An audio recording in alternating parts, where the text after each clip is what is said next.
Hey everyone, my name is Chyung and welcome to the Full Stack Workshop for Lava Learn.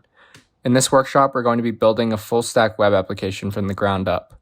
While this isn't an in-depth dive into all aspects of full stack web development, this tutorial should give you a good starting point to begin building your own web applications.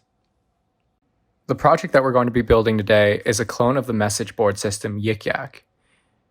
Here in the main feed, you can see all the different posts that people have made, as well as the comments. If we go to sign up and log in, we can make our own account.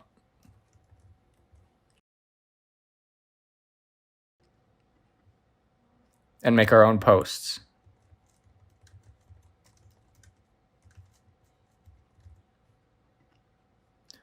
Now that this post is added, we can also add our own comments.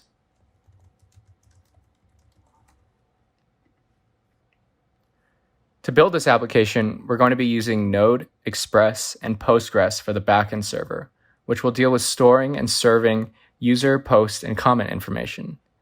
Next, we'll build out a front-end user interface in React, which will allow the user to actually interact with the data stored in the backend. While this app is pretty simple, building it should give you a good holistic understanding of how web applications function. And with that, I hope you find this workshop useful and wish you luck.